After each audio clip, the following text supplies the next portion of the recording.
All right, what's up, everybody? Thanks for clicking this video. Thanks for tuning into my channel. My name is Simon Hill, Black American from Louisiana, coming to you live from Budapest, Hungary. Today is July 28th, 2025, about 8:04 p.m., where I am at right now. And we are continuing our 13th book in our Booked React series. This is episode 12 of Black Bolshevik, Autobiography of an Afro-American Communist, written by Harry Haywood Hall, a black man who lived in the 20th century and got to see so much of the world change. I really admire this man. It feels like I'm reading my life story if I was born at a different time. And I want to give a shout out to everybody who's been tuning into this content as we try to preserve the legacy of this man and also try to keep these rare books somehow out there in the public, because this is a book that if you want to buy it hardcover, it's about 650 pounds, and in paperback it has gone down a bit. It's now about $50, but yeah, this is a rare book that's out there, and a lot of these books are going out of print. They're hard to actually get your hands on, but that's the reason why we do these book react series. It's to keep these rare books out there, but also to educate the public and also educate myself, because I'm learning with everybody out here. And in our last reading of the text, he was talking about his time at the Lenin School, the different students he met, what the classes were like. He was the first black man to go study at this prestigious Institute for Communist International Revolutionary Education. And we're going to be finishing chapter 8 and then also jumping into chapter 9. So shout out to everybody who's been tuning in, and go watch all the previous episodes. This is a 700-page book, so we might be reading this text for a long, long time. Maybe until the end of August, we might be finally wrapping this up. But we're going to chop away at it, bit by bit, little by little, and we're going to be on live stream for today for some time. So grab a snack, grab some popcorn, grab something to drink, and chill out with your boy. I will be reading all the comments that jump in right here, and let's get into it. So this is the final section of Chapter 8, My Stay in the Caucasus. In the middle of April 1928, I left Moscow for a stay in the Caucasus. The winter had been one of those long, cold, dark Moscow winters. Snow was still on the ground in April. Over the whole season, I had been plagued by recurrent seizures of grippe, or the cold. I hate when people call it grippe. Isn't grippe just the cold? Why do you call it grippe? Anyway. Between the demands of school and the preparations for the Sixth Congress, it had been a winter of intense activity. Undoubtedly, this had contributed to my inability to shake off the illness. By the spring, I was pretty run down. The school doctor detected a slight anemia and recommended a month in a rest home, so I was shipped off to Kislovodsk, a famous health resort in the northern Caucasus.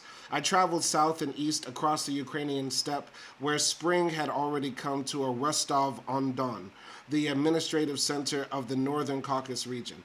Then on a mineralny vodny, Minerva water, the gateway to the Caucasus and a major railroad junction. I changed there for a Kislovodsk, a short distance further towards the mountains. What happened to Ina? He mentions his second wife, Ina, briefly, and she was from the Caucasus Mountains. What happened to Ina? I really want to know how she just disappeared, because I don't remember him saying he got a divorce or they separated or they have a long-distance relationship. He said he met her when he was studying in the Kutva, which is like an international communist school in Moscow, but then she disappears. What happened? Anyway. Stepping off the train in Kislovodsk in early morning, I felt better at my first breath of fresh mountain air. The city was located in the foothills on the northern range of the Caucasus. Its mineral springs were famed for their medicinal properties by three others, two workers and a party functionary from Tbilisi named Kolya Tesseretli. Kolya was a tall, handsome, swarthy young man. He cut quite a figure in the long Georgian rabochka, soft leather boots, high Astrakhan cap, and ornamental belt, complete with kinjal or dagger. He immediately took me in charge and became my constant companion during my stay there. After I had been examined by a doctor who prescribed daily baths, Kolya took me around on a sightseeing tour. The sun was coming up over the parks, cypress trees, and places for open-air concerts. After several weeks, I felt much better and was soon chafing at the bit, bored with the regiment and eager to return to Moscow. At this point, Kolya suggested that we might try to arrange my accompanying him to his home in Tbilisi, Hot Springs, and stay for a week before returning to Moscow. I was delighted and had no difficulty in getting both my release from the sanitarium and permission from the school to make the trip. Tbilisi, the Florence of the Caucasus, was a beautiful modern city, stretching for miles along both sides of the Kura River. It had spacious avenues lined by stately cypress trees, handsome buildings and apartments, a magnificent cathedral, its great central dome flanked by 4 cupolas, framed against a background of the mountains of the mighty Caucasus chain, with Mount David rising 2,500 feet above the city. Everybody seems to be impressed when they go to Tbilisi in Georgia. I went to Georgia. I went to Batumi, and I really liked it. And I want some hachapuri again. But I didn't get a chance to go to Tbilisi. I got to see it one day. So anyway, it was a mixed population of mainly Georgians, Armenians, Jews, and some Turco-Tartars. Kolya explained that there actually were more Armenians than Georgians living there in the capital of Georgia. He went on to tell me that in the Caucasus, ethnic groups often overlapped their national boundaries as finally constituted. This was particularly so in the case of the Armenians, who were the victims of genocidal persecution and dispersal by Turkey. As a result, there were more Armenians in Azerbaijan and Georgia than in the Armenian Republic itself. In the old days, Georgian nationalism was directed more against the Armenians than against the Russians. The Armenians had a larger merchant class. They dominated commerce and were an obstacle to the growth of the weak Georgian bourgeoisie, who retaliated by whipping up national animosity against the Armenians. Hence, national hatred was often directed against rival national groups rather than against the dominant czarist power, and the czarist government exploited these animosities fully. The area was known for bloody battles between the various ethnic groups, but all that ended with the revolution, Kolya said, and with the establishment of the Trans-Caucasian Federation, based on national equality and voluntary consent. Within the federation, which was composed of 3 republics, Georgia, Azerbaijan, and Armenia, the Georgian Republic had 3 minority districts, Abkhazia and Azaria as autonomous republics, and Yugo-Ossetia as an autonomous region. National languages and cultures were flourishing under the new regime. As you will see here in Tbilisi, we have Georgian, Armenian, and Russian theaters, Kolya told me. Kolya hailed an izvoshchik, and we rode to his apartment, located on one of the broad tree-lined avenues of the city. Arriving there, we were happily greeted by his family. His wife, an attractive young schoolteacher, received me warmly and told me that Kolya had written her about me. They had 2 beautiful children, a boy of about 3 and a girl of about 5. They seemed fascinated with my appearance and couldn't take their eyes off me. I was undoubtedly the first black man they had ever seen. On being told by Kolya to shake hands with the black uncle, the boy hesitantly extended his little hand. I took it and gently shook it. When he withdrew it, he looked at his hand to see whether some of the black had come off and seemed rather surprised that it hadn't. "No, it won't come off," I said, and we all laughed. I had experienced this reaction from Russian children in Moscow, and it never failed to amuse me. See, once again, we can tolerate this because this was what the year? 1924, 1925. We're not going to tolerate this in 2025. No. See, he probably dealt with a lot of casual racism that would take us back nowadays. You know what I mean? Like people coming out, touching his skin, see if it will rub off and stuff like that. We're not tolerating that in 2025. Anyway, so the Saretsleys lived in a clean and neatly furnished 3-room apartment on the 2nd floor of the building, with a balcony over the sidewalk. As if reading my thoughts, Kolya said, "Don't worry, we all usually sleep in one room. The other is for my brother, who stays here with us. He is out of town, so you can stay in his room." Kolya was anxious to check in at the party office where he worked, so we left our baggage and walked to his office a short distance away. I was interested in the people we passed. They looked better dressed than the Russians back in Moscow. Their costumes were gayer. Perhaps it was due to the milder climate. Kolya served as the Deputy Secretary of the Agitprop Department of the Tbilisi Committee of the Communist Party. He introduced me to his fellow workers in the department. They all seemed glad to see him and remarked how well he looked after his rest. They were speaking Georgian. Kolya asked them to speak in Russian in deference to me. They all seemed to be multilingual. Kolya, I knew, besides his native Georgian, spoke Russian, Armenian, and some French. The comrades insisted on calling a conference. Like most party officials, they were well informed on both domestic and international questions and were an educated audience. They asked me my impressions of their country, and they also had questions about the situation in the United States, about the conditions of blacks. Kolya told them that I was a student at the Lenin School in Moscow and that formerly I had been at Kutva. They knew about Kutva as they, too, had sent students there. They were interested in the work I had done in preparation for the forthcoming 6th Congress, and they were familiar with Stalin's report to the 15th Party Congress from that December, where he described the international situation. They asked me questions about the international situation and the war danger, and we exchanged opinions. Kolya explained that I was only going to be in town for a couple of days. It was Friday then, and I was scheduled to leave on Sunday. As I remember, we took a car from the pool and two or three people from the office accompanied us on a sightseeing tour along the banks of the river. We returned to Kolya's home where his wife had a delicious big meal waiting for us. Shashlik, fruits and pastries. We sat up until late that night telling stories. I'm not going to lie, Georgia has some great cuisine. If you get a chance to go to a Georgian restaurant, or actually go to Georgia, you're going to enjoy the food. I really enjoyed my time eating in Georgia, especially their pastries. They serve big-ass pastries, and they got this one pastry that's got beans in it in Georgia. So good. It's like a bean pie.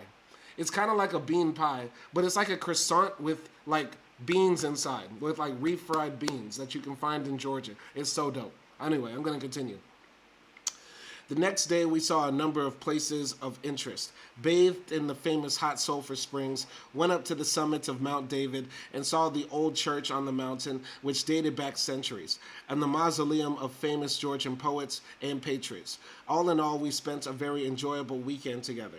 On Sunday, Kolya and his wife took me to the station and put me on the train from Moscow. 3 days later, I was back home. I saw Kolya once again when he was on a visit to Moscow and took him out to dinner. Shout out to Kolya. All right, so Chapter 9, we're going to start Chapter 9 right here. 6th Congress of the Comintern, a blow against the right. As for Chapter 8, it's interesting, but once again, I feel like, Harry is holding back on certain things in his life, and I find it interesting what he decides to focus on and what he decides to leave out, I think there's a lot of gray area for interpretation in his life story on just the personal front. But we have to remember that this is a political autobiography more than it is a life biography. It's a lot of his life in here, but it's still a biography meant to cover politics and social causes and movements more than I feel like his life. But let's continue here. 6th Congress of the Comintern, a blow against the right. The 6th World Congress of the Comintern, held in Moscow in July and August of 1928, was a historic turning point in the world communist movement. Early in July, the first U.S. delegates arrived, anxious to get the lay of the land and to scout the political situation in the capital of world revolution. As I recall, Lovestone's group staked out headquarters at the Lux Hotel, while the Foster Cannon opposition gathered at the Bristol, a short distance further up the street. The number of us from the Lenin School were on hand when our comrades in the Foster group arrived. We got together to talk with a number of them, though Foster, Cannon, and Bittelman were not present. They were anxious to get a report on the situation in the Soviet Party. Which leaders were involved in the right opposition? What was Bukharin doing? Where did he stand? We gave them a rundown of the situation as we saw it. The issues in the discussion included industrialization, the 5-year plan, collectivization, the drive against the kulaks, and the war danger. We told them about disagreements in the CPSU. There was talk of a hidden right faction involving such leaders as Rykov, Tomsky, and possibly Bukharin. Thus far, however, there were only rumors and speculations.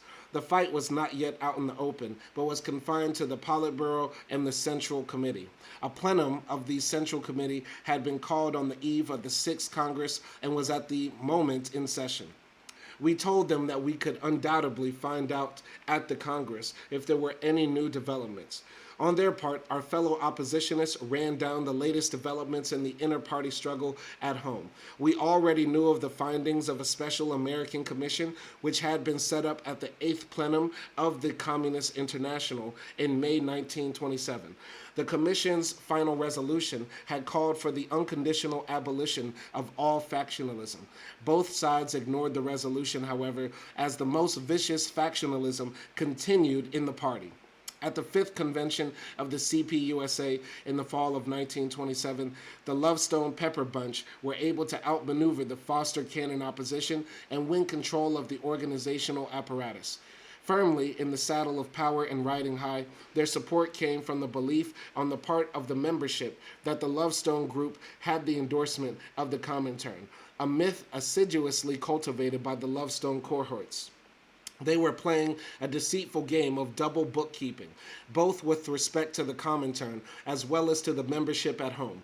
Their method was to give lip service to the fight against the right danger, while in practice undermining its application and attempting to pin the label of right on the opposition.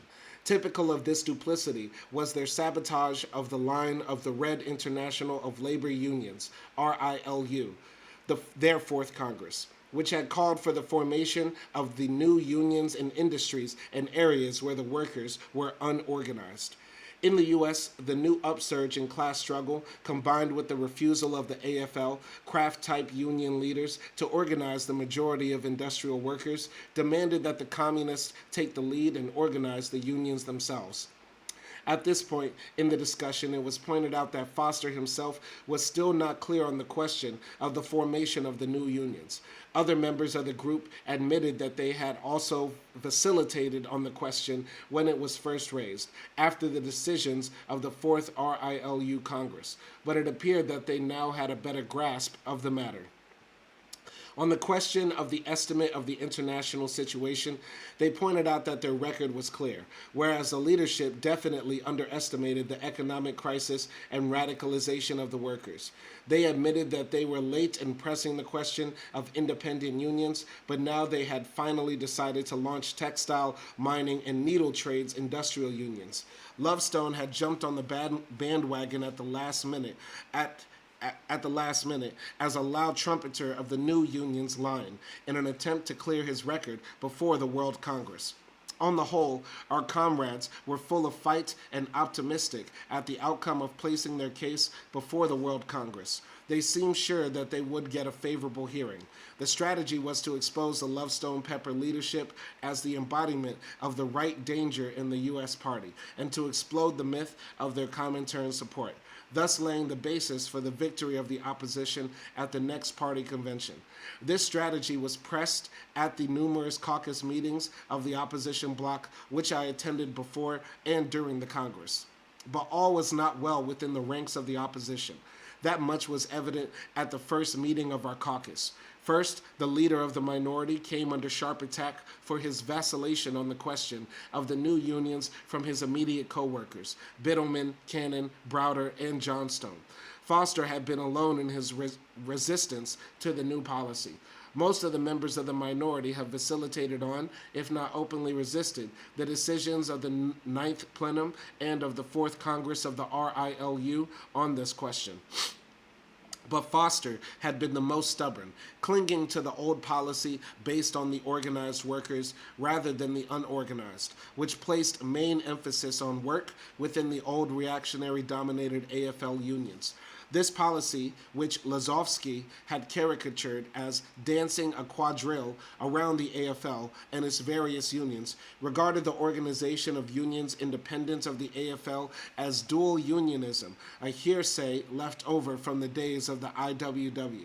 Just a month before, in the May plenum of the CC of the CPUSA, Foster had written a trade union resolution, which was supported by Lovestone. While it called for the building of independent textile and miners' unions, it still reflected many illusions as to the gains communists could make within the AFL. Foster could not bring himself to fully criticize his earlier mistakes, which left Lovestone free to use Foster as a cover for his rightist position. All of this was bad for the minority. It blurred the image that it sought to present to the Congress, that of consistent fighters against the right danger.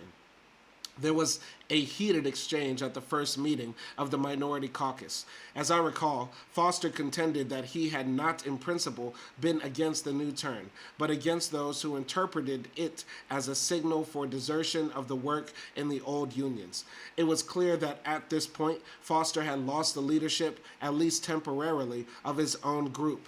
Biddleman was chosen to make the report for the minority in the American Commission of the Congress. With tempers still frayed, we passed on to a brief exchange on the Afro-American question and the proposed new line on self-determination, which they all knew was coming up for full-dress discussion at the Congress. I gave a brief outline of the position and how I had been led to it by the study of the Garvey movement. Then someone raised the inevitable question. Wouldn't this be construed as an endorsement of black separation? Does it not conflict with the struggle against segregation? Foster objected to that implication, maintaining that self-determination didn't necessarily mean separation. He drew an analogy to our trade union policy with respect to blacks. All right. Stock Acopolis, reverence of middle class, said $ad. Okay, I don't know what that means. You got to explain what that means. But shout out to Stock Acopolis for joining the chat. Anyway, I find it interesting that Foster supports the idea of black nationalism, the idea that black people will have their own state. I think when we think about black nationalism, the idea of black people having their own state, it's not exclusionary, right? Black people live under white supremacy. We live under a system of government in the United States where white men generally control everything. Why couldn't white men do the same thing? Why couldn't white men live in the states that would be formed from the black nationalist camp under, mostly black control, like in South Africa or something like that? Anyway, I'm going to continue here. So Foster objected to that implication, maintaining that self-determination didn't necessarily mean separation. He drew an analogy to our trade union policy with respect to blacks. He pointed out the necessity to fight for the organization of blacks and whites in one union and against all segregation. But in unions where Jim Crow bars excluded blacks, Foster said, we support their right to organize their own separate unions. In such situations, the organization of black unions should be regarded as a step toward eventual unity and not an advocacy of separation. It was evident that Foster had studied the question and was attempting to relate it to his own practical experience. While his analogy was oversimplified, he was clearly taking a correct stand. Biddleman, as I recall, seemed the clearest of all. Perhaps this was as a result of his Russian revolutionary background and some acquaintance with the Bolshevik policy on the national question. He pointed out the necessity of making a distinction between the right of separation and separation itself. Separation or independence is only one of the options. There were various forms of federation, as Soviet experience has shown. The central question was one of building unity of black and white workers against U.S. capitalism, and this could be achieved only by recognition of the right of self-determination. I was happy about the support given to the position by Foster and Biddleman as the main theoretician of the minority. Biddleman had a great deal of influence. Certainly, there was unclarity among the caucus members, but by and large, I was favorably impressed by this first airing of the question. After all, I reasoned, the proposed new line did represent a radical shift from past policy. There seemed to be a modesty among these people and a sincere desire to give the matter a full hearing. I felt that on the whole my comrades were an honest lot. Despite factional considerations, they were motivated by the overriding desire to achieve clarity on a question which up to that point had frustrated the party's best efforts. In the caucus meetings, I had my first close-up view of some of the leaders with whom I was to work in the future, mostly from the Midwest, with genuine roots in the American labor tradition. They were a pretty impressive bunch. Most had broad mass experience, especially in the trade union field. The roots of the Lovestone Group were much more grounded among former functionaries and propagandists of the Socialist Party. William Z. Foster, leader of the minority bloc, was also the leader in the party's trade union work. A self-educated man, he had worked at a number of trades, including longshoreman, seaman, lumberjack, streetcar conductor, and railroad worker.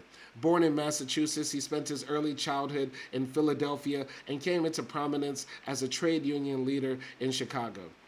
He had been a left socialist then for a brief period, joined with the Wobblies. He soon clashed with them on the issue of dual unionism. Foster himself opted for the French syndicalist policy of boring from within the established unions.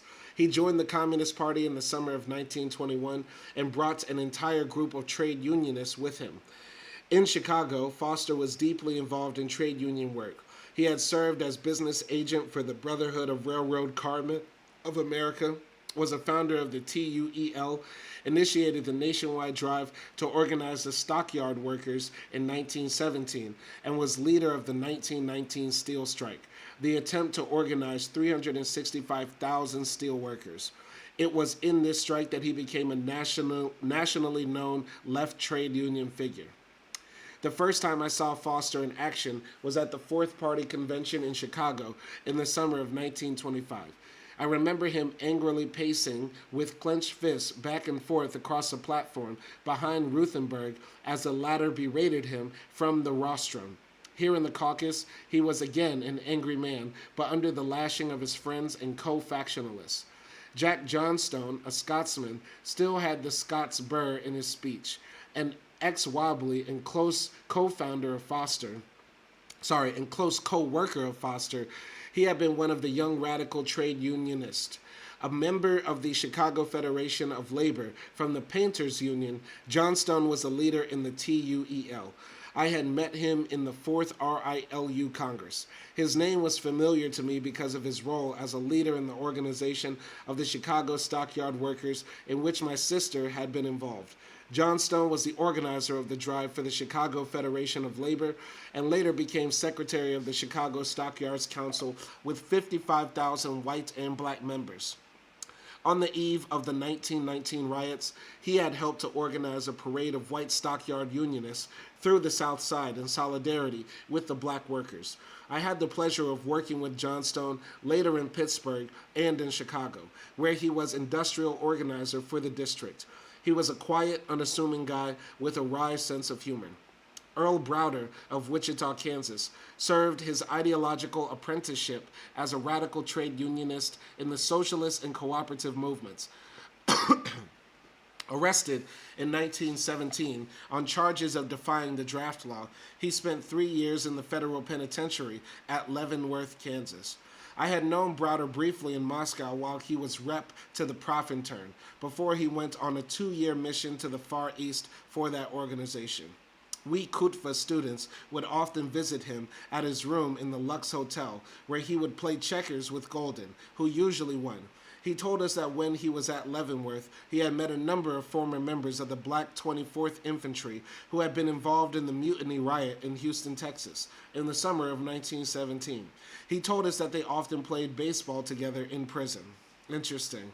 Interesting. Very interesting. See how things come full circle? That was mentioned in an earlier chapter. Chapters 1, 2, and 3 were so real. I love chapters 1, 2, and 3 of this book. But I'm going to continue. At the time, Browder seemed to be a quiet, modest, unassuming man. But at the caucus meeting, something had happened, which seemed to have transformed him into a new Browder. Though long associated with Foster, he now seemed bent on not only asserting his independence, but on establishing his own claim to leadership. At one point in the heated discussion on trade union policy, he exclaimed sarcastically, "You expect to get the support of the Comintern, but you're all divided among yourselves.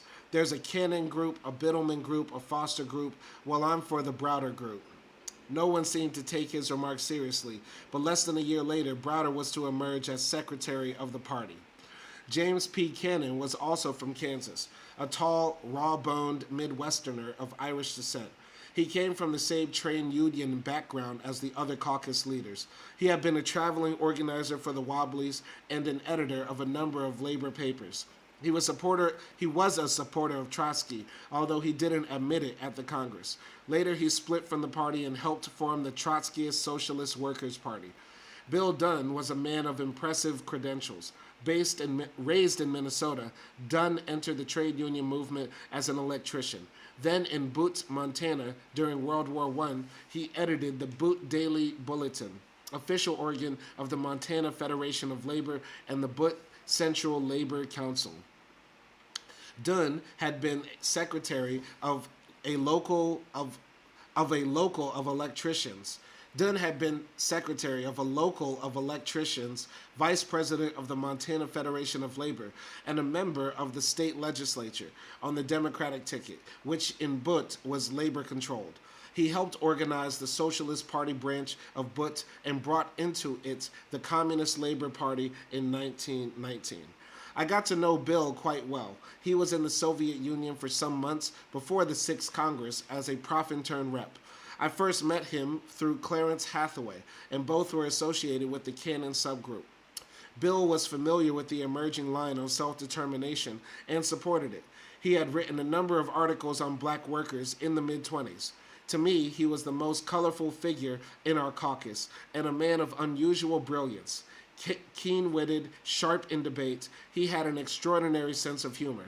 Of Irish and French-Canadian parentage, Bill was short and heavyset, with black, bushy eyebrows. He cut a romantic figure on the streets of Moscow in his Georgian rabushka and sheathed dagger at his waist. I had a close friendship with Bill which lasted over a number of years. Alexander Biddleman was a Russian Jew who had emigrated to the United States when in his early 20s. A little fellow, Biddleman was both ascetic and scholarly. He had been in the socialist movement in Russia and continued on in his political work in the U.S. A serious Marxist student, Biddleman was the main theoretician of the Foster Group. Okay, bunch of different characters right there, a lot of political infighting and maneuvering. As you know, if you've been following this channel, if you've been following this series at least, I'm not a big fan of the political machinations behind the scene, but I understand why he is doing it. Excuse me real quick, I need to get a tissue for my nose. If you can't tell, I sound a bit nasally. We're going to take a brief hiatus and then we're going to come back.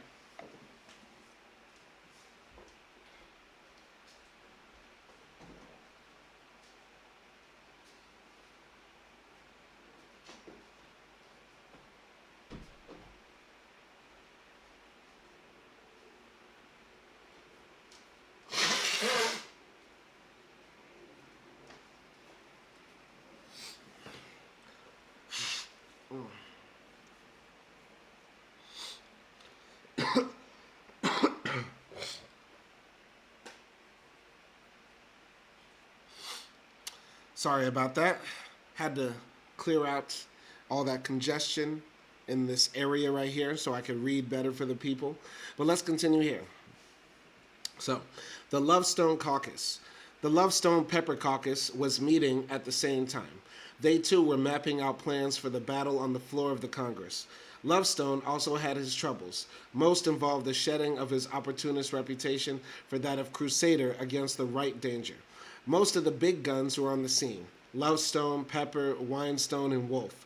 Gitlow, Bedacht, and others were left at home as caretakers. Gitlow ostensibly to carry on the party's election campaign, in which he was vice presidential candidate.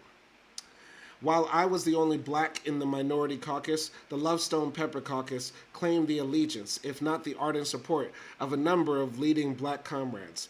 In the 9 months since the convention, the Lovestone Pepper leadership had attempted to patch its fences in the work among blacks. Okay, all right, we're gonna put Hans in timeout because he wants to have a white ethno-state.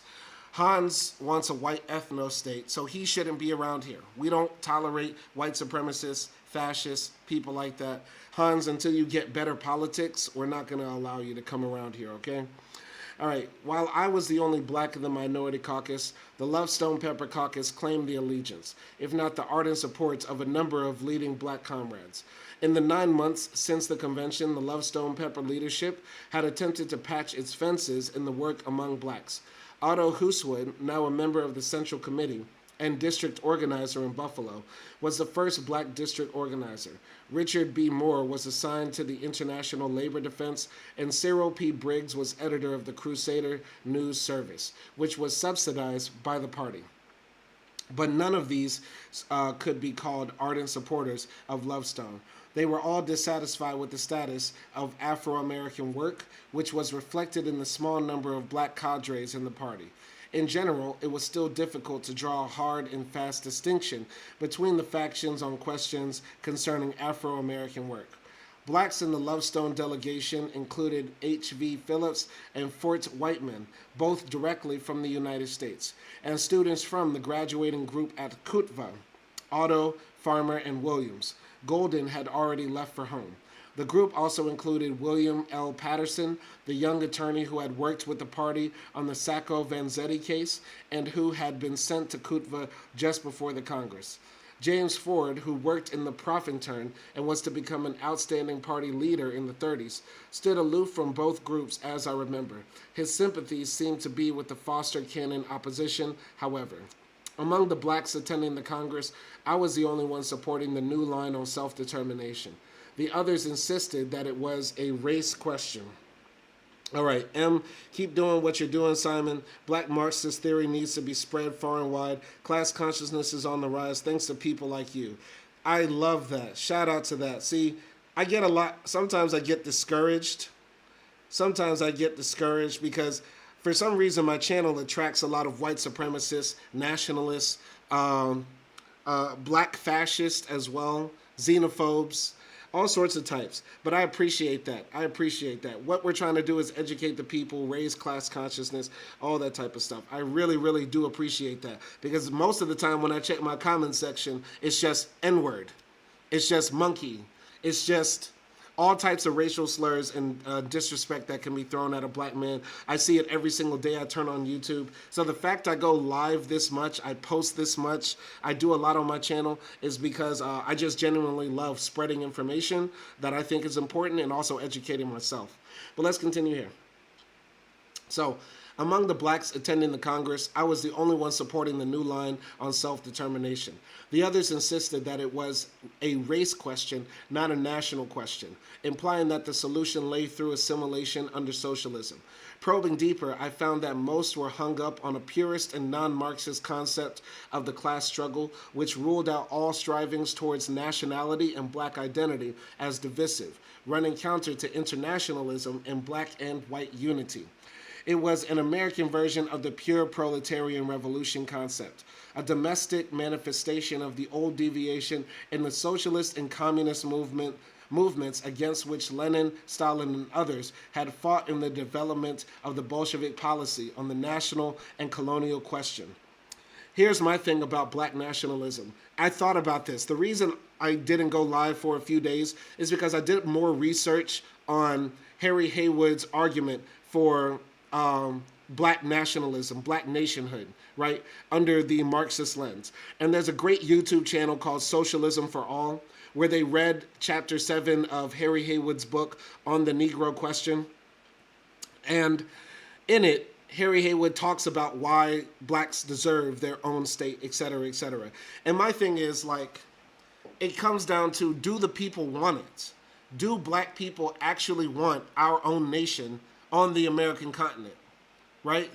At least, do black Americans, descendants of enslaved people in the United States of America, want their own nation? A lot of the times, if you polled our people, if you did a survey of our people, a lot of them would say no. And so I'm for whatever is popular with the people. I'm not for whatever is popular with the people.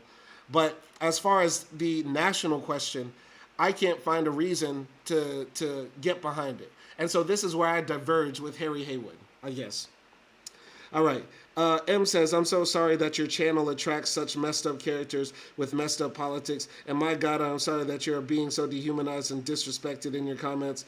I will share your channel with my friends so we get on the right, aka left side of YouTube. Enough chit chat. I'm going to go back to listening now. Thank you, M. I appreciate that.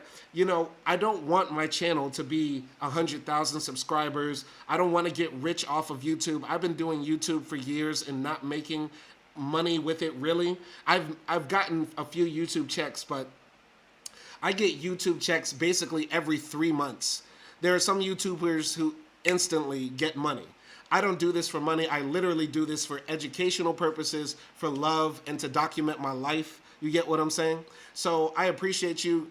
What I would really hope is when I do post, I get leftists in my comments and not just, you know, right-wing bots who just want to call a black person the N-word. You get what I'm saying? So I'm going to continue here, but thank you, Em, for all the love that you're showing. I really appreciate that. Anyway, so recalling that I myself had held the same views just a few months back, I felt that the resistance of blacks in the party to self-determination would be overcome through exposure in the discussions at the Congress of the proposed new line. I had no doubt that they would come to see, as I had, the grand irony of a situation in which we blacks, who so vociferously complained about our white comrades underestimating the revolutionary significance of the Afro-American question, were guilty of the same sin. For the revolutionary significance of the struggle for black rights lay precisely in the recognition of its character as essentially that of the struggle of an oppressed nation against U.S. imperialism. At this point, the opposition to the idea of black self-determination was to receive theoretical support from an unexpected source. This opposition came from Professor Seek, my old teacher at Kutva, who was still teaching the black students there. Seek contended that bourgeois race ideology, which fostered racial prejudices, was a prime factor in the oppression of U.S. blacks. Therefore, their fight for equal rights should be regarded not as that of an oppressed nation striving for equality via self-determination, but, on the contrary, as the fight of an oppressed racial minority, similar to the Jews under Tsarism, for assimilation as equals into U.S. society. Seek undoubtedly thought that he was presenting original views, but stripped of their pseudo-Marxist phraseology, they were the old bourgeois liberal reformist views. He slurred over the socio-economic factors that lay at the base of the question, factors which call for the completion of the agrarian democratic revolution in the South. His perspective divested the black movement of its independent revolutionary thrust, reducing it to a bourgeois liberal opposition to race prejudice. However, Seek's thesis continued to be used as a crutch for the right opposition over the next year or so. It appeared in the Communist International, organ of the Comintern, in the midst of the Sixth World Congress. But the pressure for a turn to the left in this work was to flush it out into the open along with other right-wing views on the question. Foremost among these were the views of J. Lovestone. His view of Southern blacks as a reserve of capitalist reaction provided a theoretical rationale for the party's chronic underestimation of the question. This was clear in his report to the Fifth Party Convention, in which he contended that the migration of Negroes from the South to the North is another means of proletarianization. Consequently, the existence of the group as a reserve of capitalist reaction is likewise being undermined. Lovestone held that the masses of blacks in the South become potentially revolutionary only through migration to the industrial centers in the North and participation in class struggle along with white workers. This viewpoint, which was later to become a cornerstone for his theory of American exceptionalism, was first outlined in his report for the Fifth Convention of the party and again in his report in the Daily Worker in February 1928. But these articles passed unnoticed at the time. It was only on the eve of the Sixth World Congress and under the pressure of the new line that we became alerted to Lovestone's views. The general meeting of the American delegation took place the day before the opening of the Congress. All factions were represented, but, as I recall, there were no fireworks. By that time, lines were clearly drawn, and neither faction was trying to convince the other. On our part, we were saving our ammunition for the battle on the floor of the Congress and its commissions. Apparently, there have been some objections in the Lovestone group to the proposed new line on self-determination. To mollify these people, Lovestone stated that he stood for the right of self-determination of oppressed peoples everywhere. Surely, he said, no communist could oppose this right. I assume that he regarded the slogan as some sort of showcase principle, something to be declared but which did not commit its advocates to any special line of action. Lovestone knew which way the wind was blowing, and he was clearly trying to straddle the fence on the issue. The delegates at this meeting were assigned to the various commissions. There was no struggle over the assignments, as it was understood that all commissions had to include members of both factions. These commissions included the American Negro South African Commission, Colonial Commission, Trade Union Commission, and Program Commission. Okay, so, what he's describing here is trying to get the people on board to the new party line that, blacks need their own separate state in America, or that they should have a nationalist platform for black people in the Communist Party's platform. And I wonder if any consideration was given to the Native American question. You know what I mean? I'm not trying to sound contrarian. I'm not just trying to be a antagonist to the idea of black nationalism just for the sake of it. But I'm also analyzing this from, okay, what will the respondents to this idea say? Are they going to reply, well, black people deserve a nation, but what about the Native Americans? They deserve, the entire nation because it was stolen from them in a genocide. You get what I'm saying? So I still, wonder a lot about the argumentation in defense of black nationalism, right? But I'm going to continue here. So, the Sixth World Congress. On July 17th, 1928, 532 delegates representing 57 parties, right opportunist deviation in most of the parties. They advanced the perspective of continuous capitalist recovery and the easing of the class struggle. In the realm of tactics, this meant a continuation of the old united front from above, and a reliance on social reformist trade union leaders. In the U.S., the right was to find its foremost exponents in the Lovestone-Pepper leadership, which emphasized the strength of U.S. capitalism and its ability to postpone the crisis. A right opposition had also begun to develop in the CPSU, headed by Bukharin, Rykov, chairman of the Council of People's Commissions, and Tomsky, heading the Soviet trade unions. This group opposed the programs of the Stalinist majority of the Central Committee with respect to the goals of the new five-year plan, which called for intensified industrialization, collectivization, and the drive against the kulaks. The right deviation in the CPSU and in other parties of the Comintern had a common source: overestimation of the strength of world capitalism. The Congress was faced with the need to answer these critics by deepening its analysis of the period and by spelling out more clearly the policy flowing from it. In the Soviet Party, the disagreement had come to a head prior to its plenum of July 1928, which adjourned just before the Sixth Congress. The differences, however, were hushed up by a resolution unanimously adopted by both groups, which stated that there were no differences in the leadership of the CPSU. The agreement undoubtedly expressed the desire of the Soviet leadership to keep the Congress from becoming an arena for discussion of Soviet problems before they had been finally thrashed out within their own party.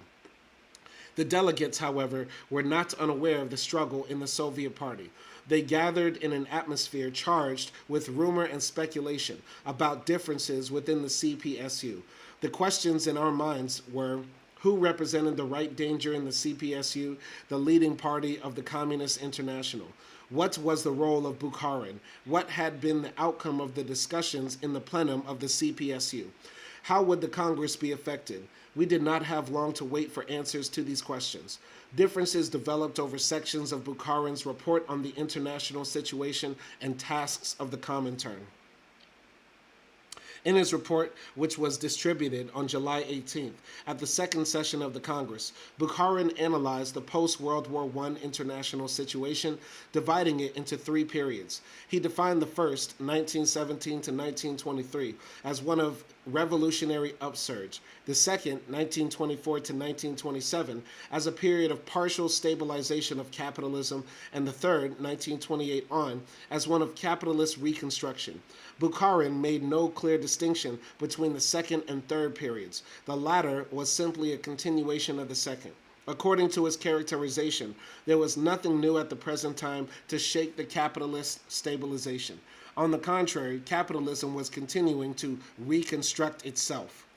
On this question, Bukharin was challenged by his own Soviet delegation, which submitted a series of 20 amendments to the thesis.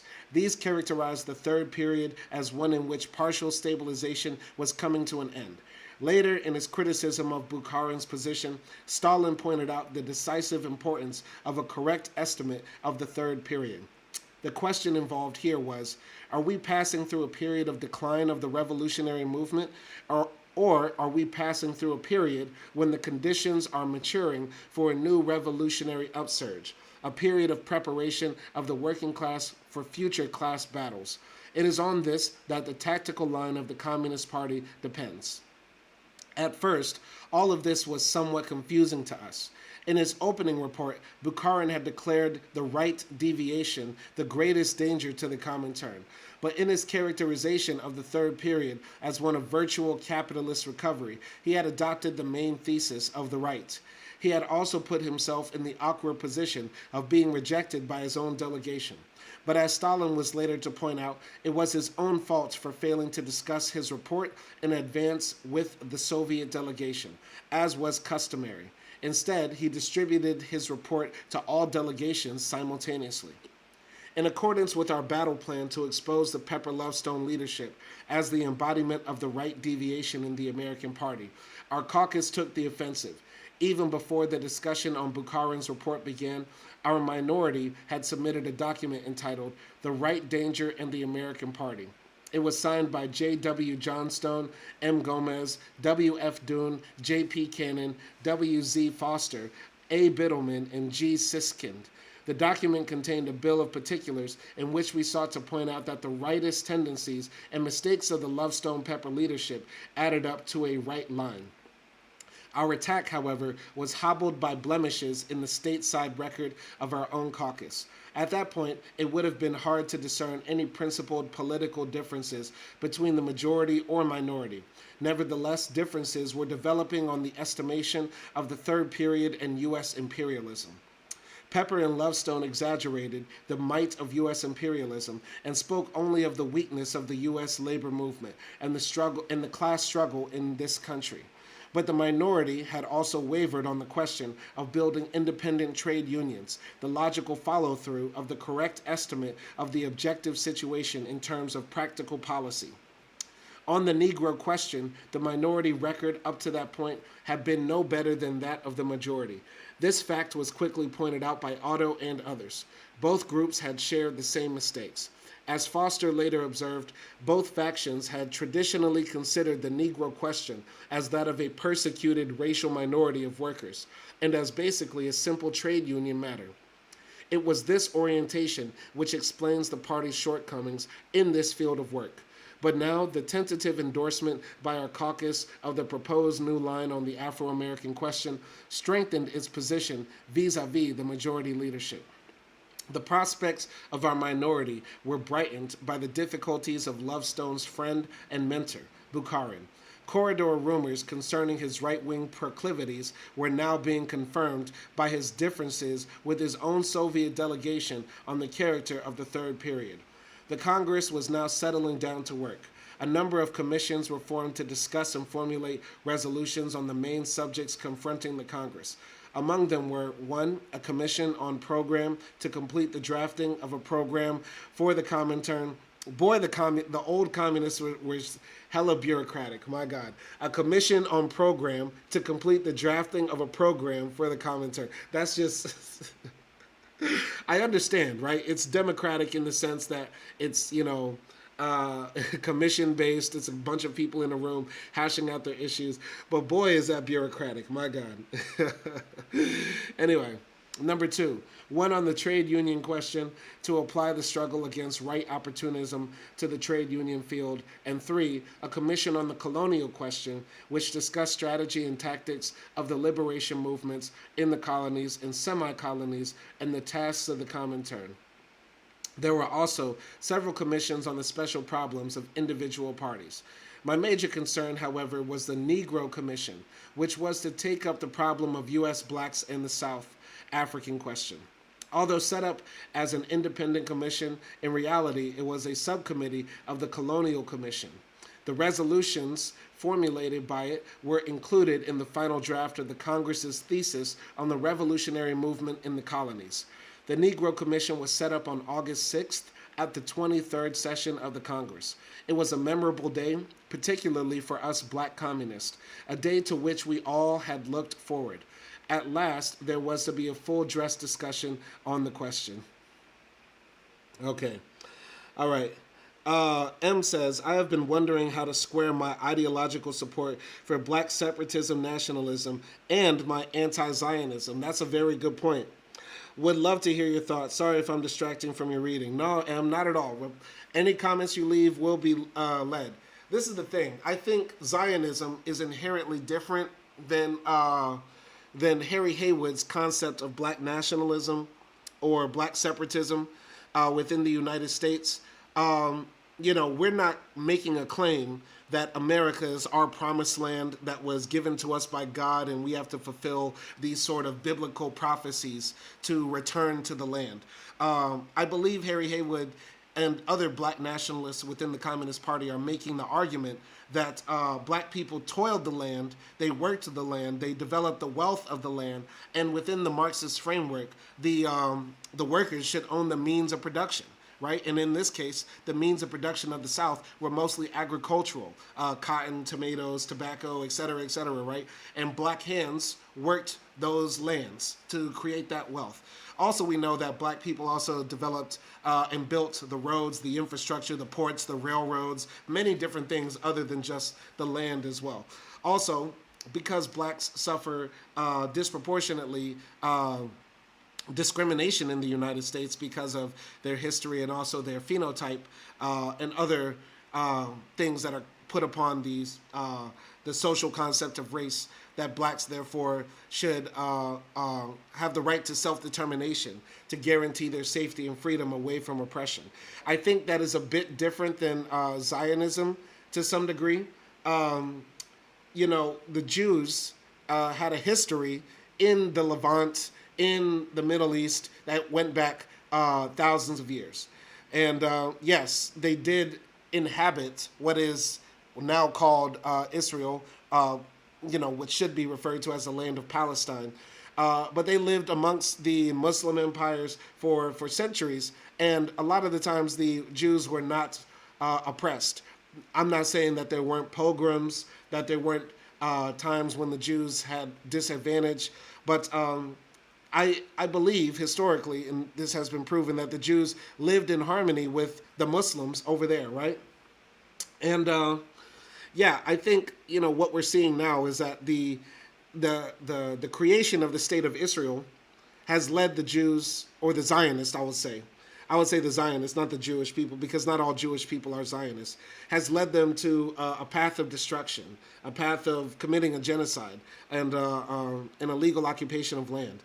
And I worry that that might be, the end result if black nationalism were taken into full effect, right? I don't think black people, black Americans who are descendants of slavery, would want to form a black KKK or a black IDF, right?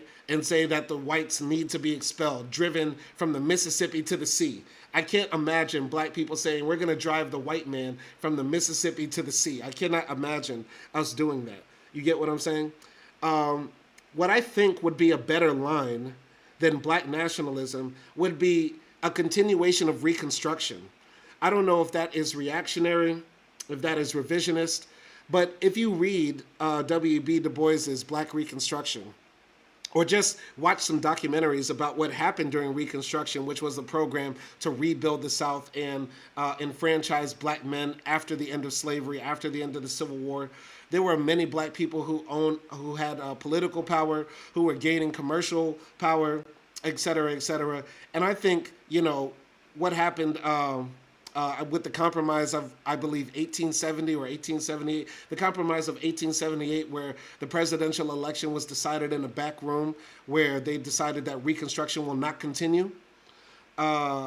so that this man can become president. I believe it was a Republican president, Rutherford B. Hayes or something like that. I think a continuation of Reconstruction and enfranchising black people, giving black people more political say in Mississippi, in Louisiana, in South Carolina, Georgia, Tennessee, etc., is a better line than saying black people need their own separate state. But that's my thoughts. What do you think? I would like to know what people think. Does black nationalism just sound like Zionism? I don't know. I think a better comparison would be Garvey's Back to Africa movement, saying black people need to go back to Africa and we need to establish a black state there. I think a Liberia comparison is more apt to Israel than a black nationalist movement in America. But that's just my thoughts. Anyway, so we listened attentively as the German comrade Remmel, chairman of the session, read off on behalf of the Presidium the list of members and officers who would comprise the commission. It was an impressive list and indicated the high priority given the question by the Congress. 32 delegates representing 18 countries, including the United States, South Africa, Great Britain, the Soviet Union, France, Germany, Belgium, Italy, Spain, Turkey, India, Palestine, and Syria, were members of the commission. Impressive also were its officers. The chairman, Ottomar Kusenem, was a member of the CI Secretariat and chairman of the Colonial Commission. The vice chairman, Petrovsky Bennett, was also chairman of the Anglo-American Secretariat and the Recording Secretary. Mikhailov Williams was a former Communist International representative to the American Party. The delegates from the U.S. included 5 blacks, myself, Jones, Otto Hall, former farmer Roy Mahoney, James Ford, and I believe Harold Williams, plus 2 white comrades, Biddleman and Lovestone. Others included Sidney Bunting of South Africa, Fokin and Nasanov, representing the Young Communist International. The Swiss Humbert Droz, a top Communist International official, Heller from the Communist fraction of the Profintern, and several members of the Soviet delegation to the Congress. All right. M says, thank you for your thoughts. It has definitely given me something to think about. Let me know what you think. I would like to know what the people think about that, because that's a very interesting question. Anyway, participation in commission meetings was not limited to its members, however. Among the important figures who spoke in the discussion were Menalusky, a Communist International official, and the Ukrainian Shripnik, both members of the Soviet delegation. The hall was always crowded with interested observers. The first order of business before the commission was the Negro question. It was introduced by Petrovsky, who, as I recall, stressed the need for a radical turn in the policy of the American Party with respect to its work among blacks. He referred to the Negro Subcommittee set up earlier in the year by the Anglo-American Secretariat, which was given the task of preparing materials on the question for the 6th Congress. Petrovsky described the 2 positions which emerged from this subcommittee. One held that the weakness of the party's Negro work was a result of an incorrect line. The partisans of this position regarded blacks in the South as an oppressed nation and recommended that the right of self-determination be raised as an orientation slogan in their struggle for equality. The other position he held, that the question was one of a racial minority whose immediate and ultimate demands were embraced by the slogan of complete economic, social, and political equality.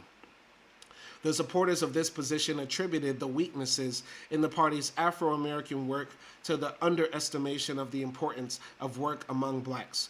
This resulted in turn from the survivals of racial prejudices within the ranks of the party and its leadership.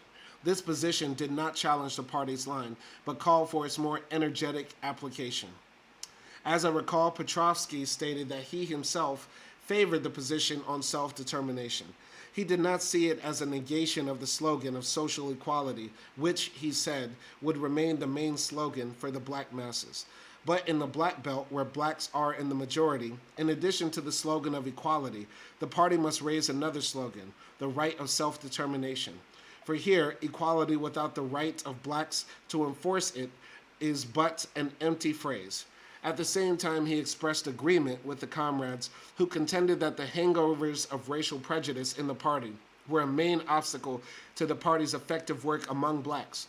He stressed the need to fight against the ideology of white chauvinism, a principal block to the unity of black and white workers.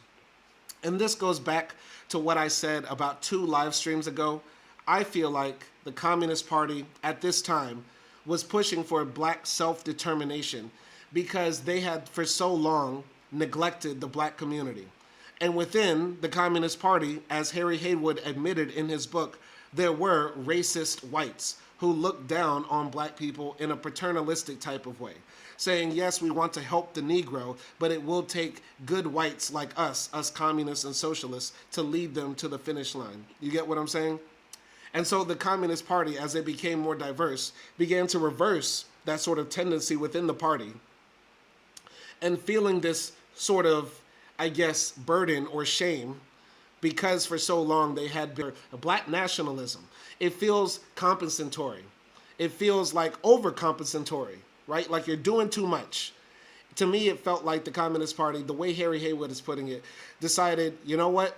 Instead of just rectifying our black outreach and going and trying to help blacks form unions, whether they be separate from the whites, because in certain parts of the country, black people and white people literally could not sit in the same union halls and stuff like that. Instead of just trying to push for integrating the party more, let's just say black nationalism. Okay, that's what it felt like. And I feel like that paragraph right here, and you can read it on the screen, sort of lays it all out. All right. Anyway, I'm going to jump to M. Personally, I think that if any oppressed group wants separation and sovereignty, it is understandable and should generally be supported. But if another people needs to be displaced and oppressed in order to gain sovereignty, then it's just something I can't support. Well, then this brings up the question, should the whites in America form their own separate state? You get what I'm saying? And I know we're not going to base black nationalism on the idea of, well, what will the whites do in reaction? What will the whites think in reaction? You get what I'm saying? But we should take that into consideration. Let's say the whites want to form a white-only ethno-state in the Pacific Northwest, which has been a project of some white nationalists for some time, over the past few decades, right? They want to take Oregon, Washington, Utah, Montana, and form a white-only ethno-state. What are we going to say about that? And the whites will say, oh, we're oppressed. You know, in America, we're going through reverse discrimination and things like that. You know what I mean? It's hard for me to say, you know, once again, black people are oppressed in America, and anti-blackness is a global problem. It's just hard for me to rationalize pushing for black separatism and black nationalism within the United States if most black people don't want it. You get what I'm saying? So I agree with you, M. If an oppressed group of people wants to be free, I agree with that. But the thing is, most black people don't want it. Most black people don't want Louisiana, Mississippi, Alabama, South Carolina to be its own separate country. You get what I'm saying? Most people don't want that. And you might say, oh, there's some anti-blackness in there. Black people don't want to, you know, be led by a group of other black people, right? Maybe there's a tinge of that in there because a lot of black people imbibe some anti-blackness. And, you know, there were some black people that didn't want to vote for Kamala, however you pronounce her name, because, you know, she was a black woman. And we, you know, have sexism and racism in America that's perpetuated not just by white men. You get what I'm saying? So, yeah. So anyway, I'll just continue there, but yeah, let's continue that conversation. That's a very interesting conversation, and that I believe is the crux of Harry Haywood's project, right? There is more talk in this book about black nationalism than there is about his bend towards communism, right? There's more revelatory information here about how he became a black nationalist than there is about how he became a communist, right? Anyway, Petrovsky then referred to the comrades to the material before them. It included the document by Nasanov and myself summarizing our position in support of the self-determination thesis. The document contained a criticism of current party activities and policies and condemned Pepper's May 30th resolution. which made no reference to the party's tasks in the South. It also criticized the completely northern orientation of the American Negro Labor Congress as contained in the policy statements of its leaders, Lovett, Fort Whiteman, and H.V. Phillips. Finally, it criticized Lovestone's characterization of Southern blacks as reserves of capitalist reaction. Other documents presented to the Commission were a statement by Dunn and Hathaway supporting the self-determination viewpoint and a document by Seek opposing the proposed new line. Seek argued that blacks were a racial minority whose immediate and ultimate demands were embraced by the slogan of full social equality. Later in the discussion, Pepper submitted a document containing his proposals for a Negro Soviet Republic in the South, arguing that the Southern blacks were not just a nation but virtually a colony within the body of the United States of America. That is a cool name, the NSR, the Negro Soviet Republic. Listen, I'm not against the Negro nation or black nationalism for aesthetic purposes because in a lot of ways it will be cool as hell. We would have cool aesthetics. It will be a total vibe. I love it. And if you asked me, I said most black Americans wouldn't want their own nation. If you ask me, I just don't feel nationalism within my bones. I just don't have that urge. You get what I'm saying? I've never been the type to wave the American flag or be proud of my country. And I don't know if I could get in the mind state of loving a nation. I don't think I could do it. So I would support it just for the sake of sure, you know what I mean? And I would be a good party member. If like the party said, this is our policy and this is what we stand for, I would go along with it because, it's based on consensus. You get what I'm saying? But I just don't feel it in my bones till I put my hand over my heart and pledge allegiance to the red, black, and green flag. I just don't have it in me. I don't know why. Anyway, among the American delegates who spoke in favor of the proposed new line were Biddleman, Foster, and Doon. As I remember, all were critical. Biddleman, however, emphasized the dual role of the black working class envisioned by the new line. First, its role as a basic and constituent element of the American working class, and second, its leadership of the national liberation movement of black people. I do not remember Lovestone speaking. If he did not openly attack the proposed new line, for that would have been his style. It was clear to all, however, that he had strong reservations. Sam Darcy of the Young Communist League was, as I remember, the only white comrade who openly opposed the proposed new line. But the strongest opposition to the self-determination thesis, both in the commission and on the floor of the Congress, was from the black comrades James Ford and Otto Hall. In their arguments, it was evident that they relied heavily on Professor Seek and his new theory on race problems. Up to that point, neither Nasanov nor I had paid much attention to Seek. But now, after listening to Otto and Ford, we suddenly realized the danger his theories posed to clarity on this vital question. Seek had evidently been working hard on his thesis, which he was now proselytizing with almost evangelic zeal. He had, if not a captive audience, at least a willing one among the black students at Kutva, where he taught, of all subjects, Leninism. Now suddenly it seemed that Seek had become cast in the role of chief theoretician on the opposition to the proposed new policy.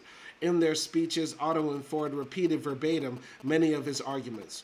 For example, both Otto and Ford insisted that U.S. Negroes were a racial minority rather than an oppressed nation or an oppressed national minority. They used these two latter terms interchangeably at the time. They ruled out all national movements among U.S. blacks as reactionary. According to Ford, such movements were led by the chauvinistic black bourgeoisie who wanted a freer hand to exploit the black masses. These movements, he argued, play into the hands of the bourgeoisie by arresting the revolutionary class movement of the Negro masses and further widening the gulf between the white and similar oppressed groups. He also averred that blacks lacked the characteristics of a nation. He said black people lacked the characteristics of a nation.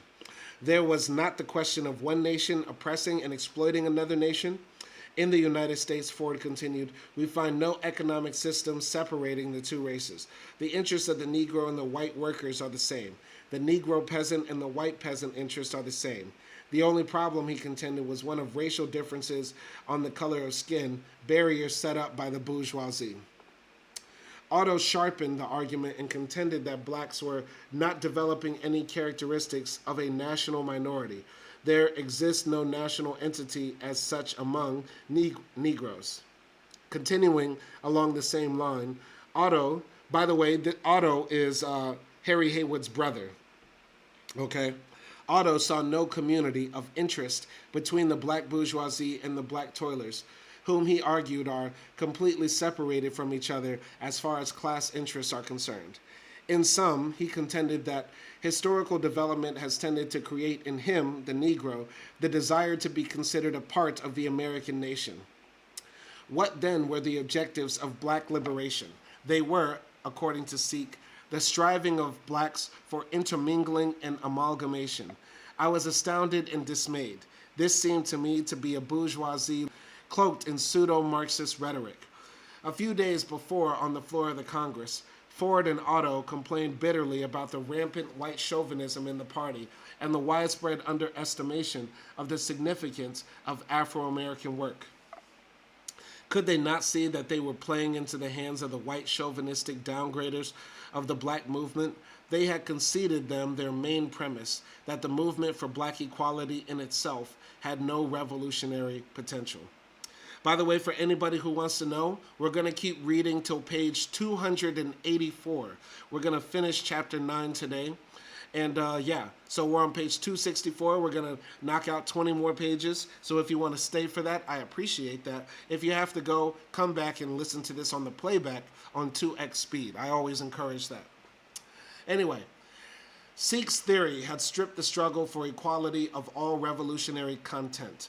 It involved no radical social change, that is, completion of the land and democratic revolution and securing of political power in the South. It was just a struggle against racial ideology.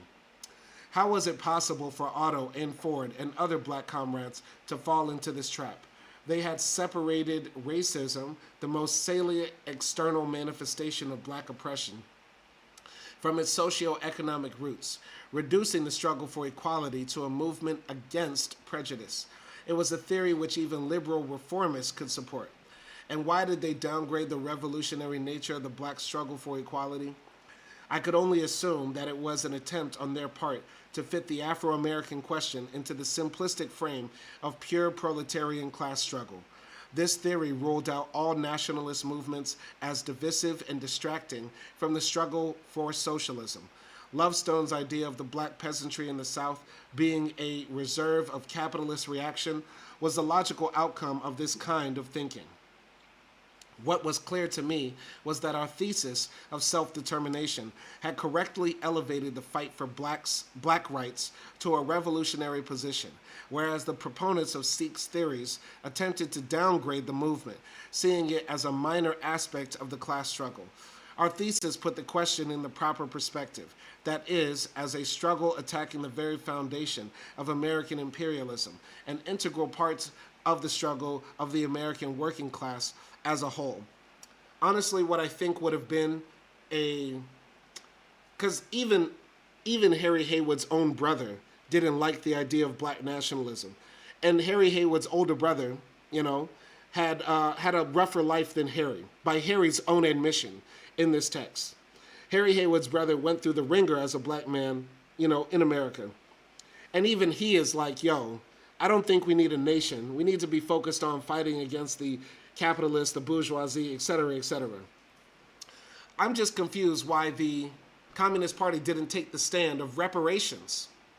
You get what I'm saying? Making the working class have access to the wealth that they produced. The black working class produced billions of dollars in wealth for the American empire. And yet and still, they're talking here about, okay, leave all that wealth on the table for the American empire and form your own nation and build that wealth up again. I think the fact that the question of reparations never came up to the descendants of black Americans in slavery shows that nobody was serious. Nobody was actually serious. I don't believe anybody was serious in this debate about whether black people are a nation in America that deserves self-determination or should have self-determination, however you want to frame it. Sorry. Or whether black people are a racial minority, an identity group that needs, the rights of citizenry to its fullest extent within the nation of the United States.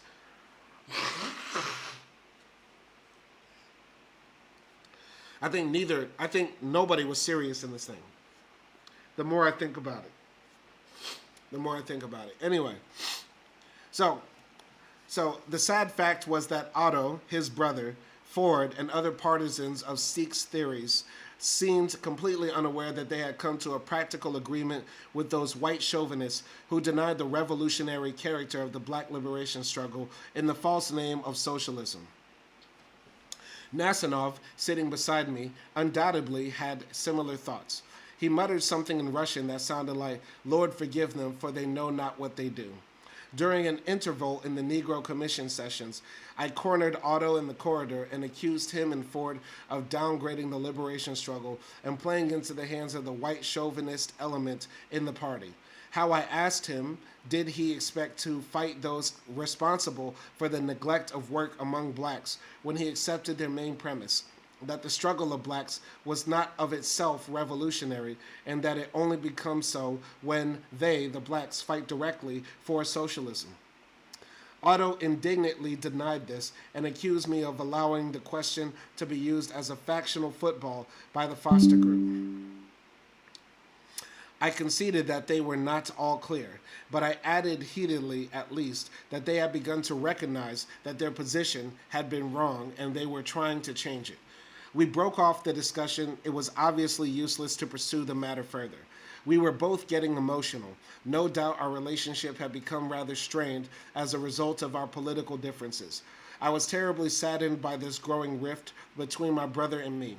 True, I no longer thought of him as my political mentor, but nevertheless I felt he was a serious and dedicated revolutionary.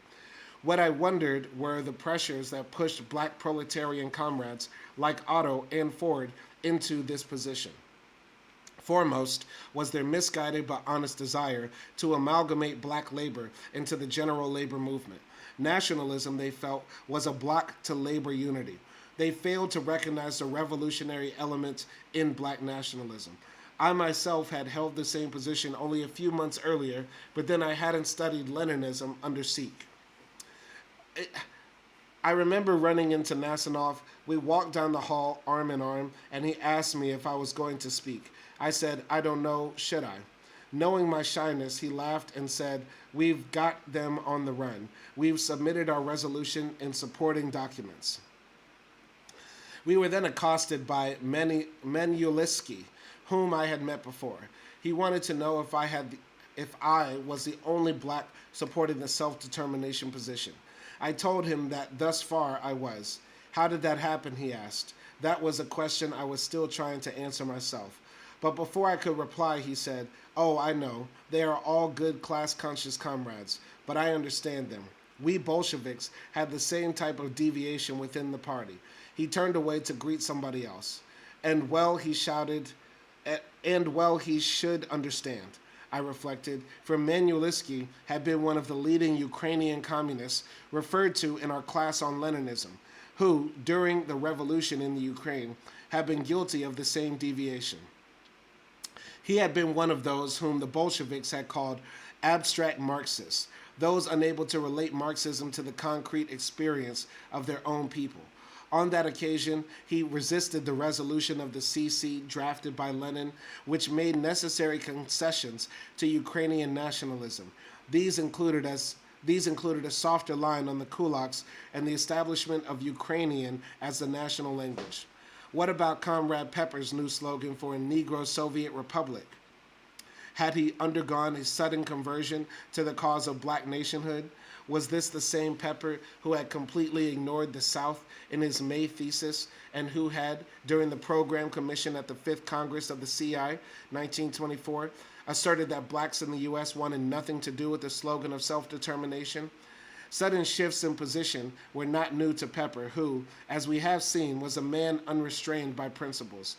Laminazad had branded Pepper on the floor of the Congress as a man of inadequate firmness of principle and backbone. He always agrees with those who are his seniors, even if a minute ago he defended an utterly different viewpoint.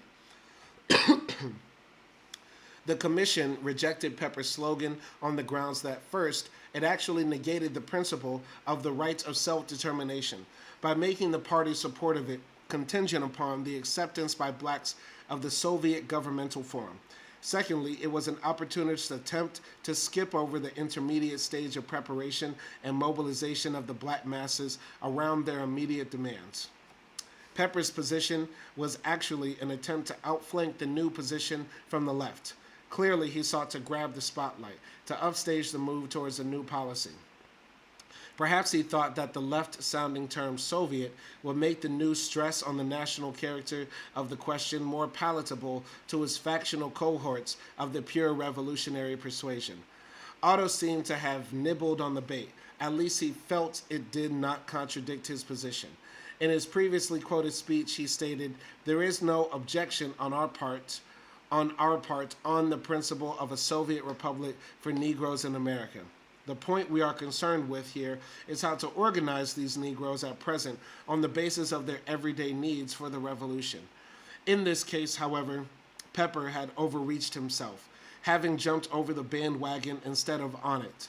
Despite Pepper's defeat in the commission, he still had a card or two up his sleeve. This we were to find to our surprise and anger when we received the October 1928 issue of The Communist, official organ of the CPUSA. The prominent among the articles was Pepper's on American Negro problems, which presented his call for a Negro Soviet Republic. But that was not all. The article was also published simultaneously in pamphlet form by the American Party. Neither the article nor the pamphlet was labeled as a discussion paper, which gave them the appearance of being official statements of the new policy. Pepper's article had originally appeared in the Communist International organ of the Comintern as one of a series of discussion articles. The other articles were one by Ford and Patterson, Wilson, the Comintern program and the racial problem by Seek, and the Negro problem and the tasks of the CPUSA by me. I'm not going to lie. If I was a communist back then, or if I was left-leaning back then, or if I was just a radical black man back in 1928, and I come across a pamphlet that says the Negro Soviet Republic, and let's say I'm, educated enough to understand the significance of that, coming from the Communist Party, that would get me excited, and that might make me want to join. You get what I'm saying? There's something exciting about the idea of, nation building, and it becomes very romantic, I guess. But, if I had some time to think about it and settle on it, I don't know if I could be on board with it 100%. You get what I'm saying? But it seems to be great marketing, because even reading that got me excited. You get what I'm saying? But I'm going to continue here. One of these, Sikhs, was the only one to appear in the English edition of the magazine. This was because the English edition had suspended publication for technical reasons from September to December. But Pepper also sent his article to the Communist organ of the American Party, where it appeared in October 1928. Besides, the official resolutions of the Congress were not published until January of the following year. Pepper's distorted version of the new line was the first document available to American Party members. The result was considerable confusion and misunderstanding. Particularly aggravating was that Pepper flinched the basic facts of our analysis, national character, black belt territory, etc., distorting them into a vulgar caricature of our thesis. This latest piece of chicanery did nothing to enhance Pepper's image in Moscow, where it was already in the wane. It was, however, well received in the U.S., where he still had considerable influence. Okay. So that was that section on the political machinations and debates on the question of Negro nationhood, which is a funny phrase, but we're going to continue here. Once again, we're going to continue till we finish chapter 9. So we're reading until page 284 for anybody who's joining now or will join. We're going to be on live for about, maybe 40 minutes or so as we finish these last, I believe, 15 pages. So let's go here. Essence of the new line. The Communist International's new line on the Afro-American question was released by the ECCI in two documents. The first was the full resolution of the Commission, which addressed itself to the concrete issues raised in the discussion. The second was a summary of the full resolution worked out in the Commission under the direction of Kusinin for incorporation in the Congress thesis on the revolutionary movement in the colonies and semi-colonies. The resolution rejected the assimilationist race theories upon which the line of the party had been based.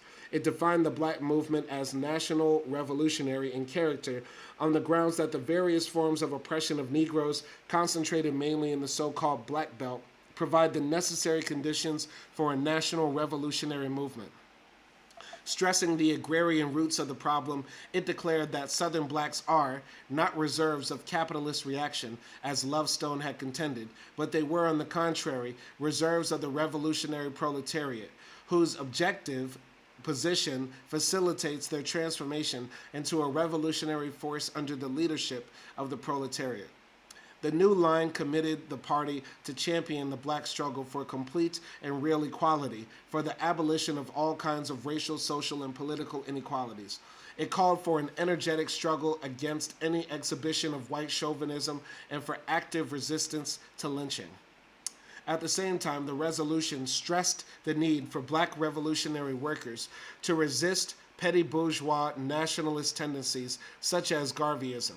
It declared that the industrialization of the South and the growth of the black proletariat was the most important phenomenon of recent years. The enlargement of this class, it asserted, offers the possibility of consistent revolutionary leadership of the movement.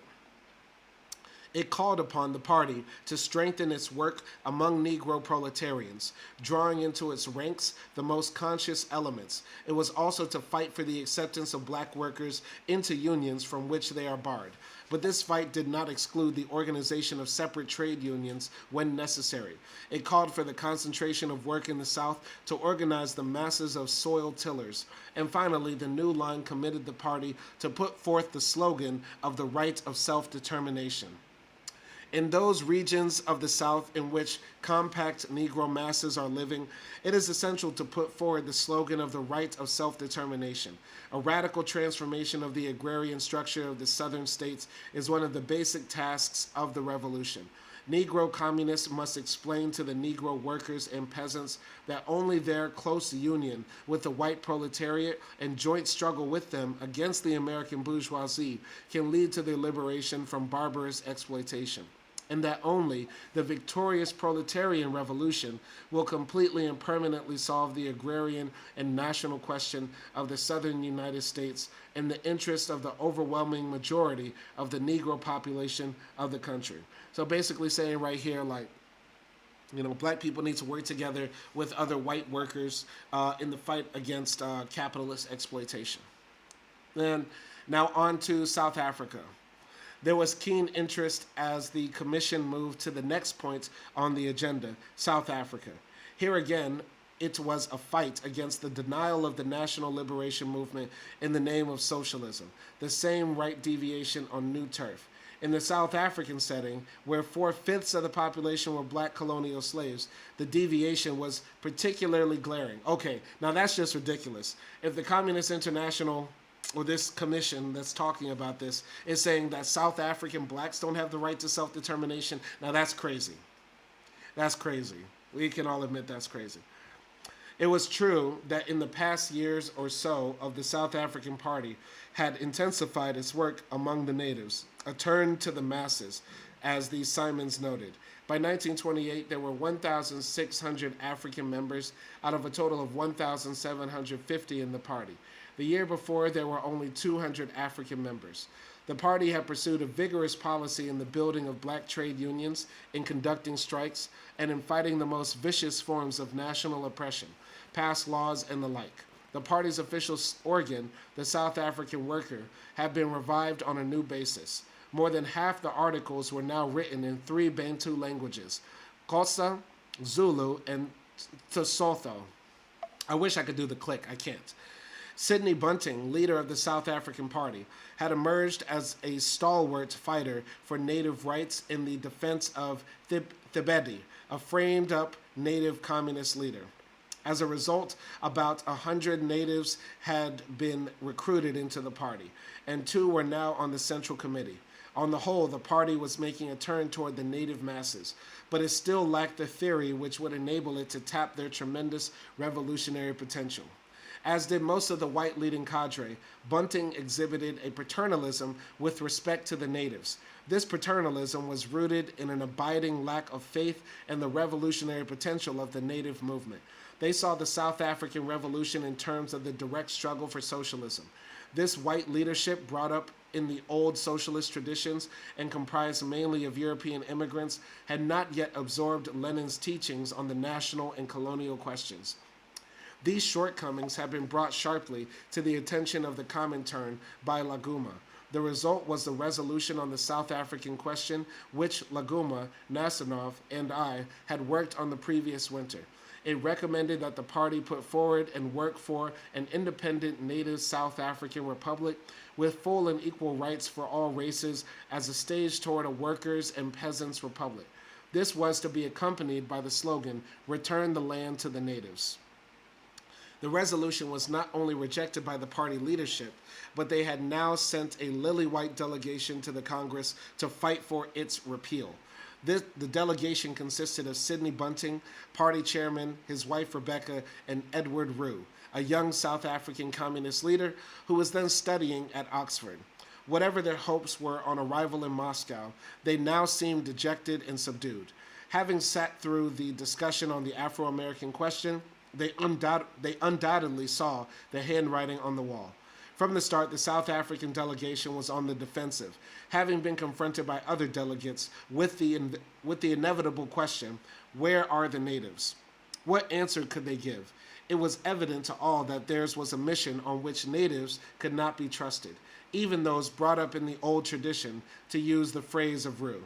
We blacks asked about Laguma, and they replied, "Oh, he was here just a short while ago and had his say." We felt that the other viewpoints should be represented. After copies of the ECCI resolution on South Africa had been distributed, the South African delegates took the floor before the entire Congress to challenge the line of the resolution. The South African Revolution, they argued, was a socialist revolution with no intermediate stage, an argument which posed a sort of South African exceptionalism. The argument ran that South Africa was not a colonial country. Bunting then contended that South Africa is, owing to its climate, what is called a white man's country, where whites can and do live, not merely as planters and officials, but as a whole nation of all classes established there for centuries of Dutch and English composition. Bunting's statement came under attack on the floor of the Congress, notably by Bill Dunn. Bunting defended himself, holding that his description was solely factual and not an advocacy of white South Africa, the very view we have combated for the last 13 years. In essence, Bunting's views liquidated the struggle of the black peasantry in South Africa. He declared that they were being rapidly proletarianized, and further that the native agrarian masses as such have not yet shown serious signs of revolt. Hence, the slogan of "Return the land to the natives" would antagonize white workers with its implication of a black race dictatorship. So I'm noticing something here. Anytime there's just enough white people that exist in the area, these communist internationals say, oh, we shouldn't really be advocating for black liberation and stuff like that. Now, in the American context, black nationalism sort of, is kind of a non-starter, right? But in the case of South Africa, this makes no sense. The majority of the people there were black, and they were being exploited from their land, expelled from their land. This is a ridiculous stance to take.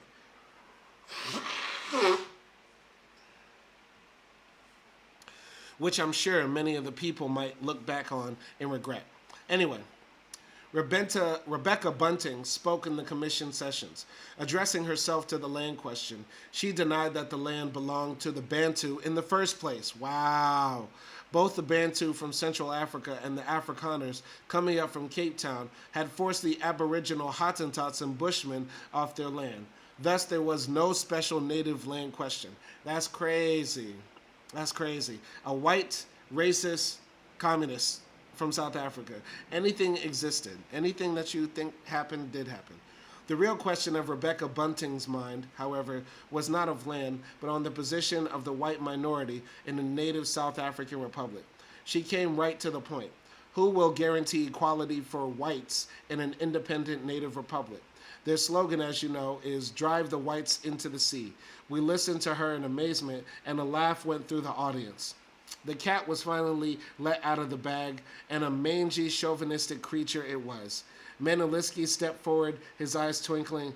Comrade Bunting has raised a serious question, one not to be sneezed at. What is to become of the whites? My answer to that would be that if the White Party members do not raise and energetically fight for an independent native republic, then kuto zenet, who knows? They may well be driven into the sea. That brought the house down. Shout out to the white people, even in the 1920s, who were communists, recognizing that white replacement, white genocide is laughable. I'm so proud that they heard this rhetoric coming out of this white woman from South Africa standing in front of the Communist International, declaring herself to be a communist herself, and saying, you know, who's going to guarantee the rights of the whites? And all the communists just laugh at her. And then they say, well, maybe the whites will be driven to the sea unless blacks gain freedom. That's hard. That's chef's kiss. Best thing I read today. The commission finally affirmed the resolution for a native South African republic. It was then passed on to the floor of the Congress, where the fight continued and our position was eventually accepted. Beautiful. Beautiful. Anyway, we're going to continue here. Once again, we are reading until the end of chapter 8. We're reading until page 284, and we're on 273, so let's go. The revolutionary movement in the colonies. Upon the adjournment of the Negro Commission, many of us moved into the sessions of this Colonial Commission. We found there no peaceful, harmonious gathering, but an acrimonious debate. Cousinen's report and draft thesis on the revolutionary movement in the colonies was under sharp attack. The point of controversy was the nature and objective of imperialist colonial policy. The draft thesis held that the colonial policy of imperialism was directed toward repressing and retarding by all possible means the free economic and cultural development of the colonies and retaining them as backwards agrarian appendages of the imperialist metropolitan countries. This policy, the draft thesis maintained, is an essential condition for the super-exploitation of the colonial masses. Thus, it pointed out, the objective contradiction between the colonial policy of world imperialism and the independent development of the colonial peoples is by no means done away with, neither in China nor in India, nor in any other of the colonial and semi-colonial countries. On the contrary, the contradiction only becomes more acute and can be overcome only by the victorious revolutionary struggle of the toiling masses in the colonies. Accordingly, the primary question of the colonies was their liberation. The opponents of the draft thesis, on the other hand, took the view that imperialism has shifted its policy from one of hindering the economic development of the colonies to one of promoting industrialization under the joint auspices of the imperialist and native bourgeoisie. This was shown particularly in the more advanced colonies such as India and Indonesia, they argued. It was the old social democratic theory of decolonization. It implied that the main contradiction between imperialism and the colonies was being eased. The colonial revolution was thereby being diffused.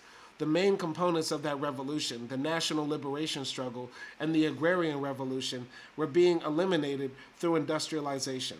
Thus, the perspective before the peoples of those colonies was not national liberation, but rather a long-range struggle for socialism. I was amazed to find that leading the attack on the draft thesis was none other than our comrade Petrovsky. He who had seemed to be such a stalwart warrior against the rights of the Afro-American and South African question had now become the chief advocate of the blatantly rightist decolonization theory. But that wasn't all. He had rallied behind him most of the British delegation in his attack upon the draft thesis. It was quite a scandal.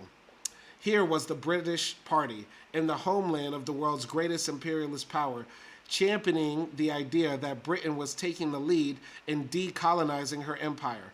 Laughable. The tragedy was that the British delegation seemed totally unaware of the chauvinist implication of their stance. It became clear to us in the discussion that the British party's position with regard to the colonies predated the Congress. This was merely the first occasion for its full airing. Petrovsky had been CI representative to Britain and had played no small role in the development of the decolonization theory. Basically, the British communists, similar to the South Africans, are saying, look, we have a special exemption here. We're doing something very unique, and we're actually going to, decolonize. We're actually doing the right thing here, slowly but surely. The partisans of decolonization were utterly routed both in the commission and on the floor of the Congress. Lazovsky, Ramel, Murphy, Menulisky, Katayama, and Kusanen all took the floor in rebuttal. In early sessions of the Congress, Katayama pointed to the criminal neglect of the British party with regard to Ireland and India in the past, and of the Dutch and American parties with regard to the Philippines and Indonesia. The mother countries must correct this inactivity on their part and give every assistance to the revolutionary movement in these colonial countries, he said. I was in speeches of Kusanen and Murphy, the sole Britisher who really spoke out against the position taken by his delegation.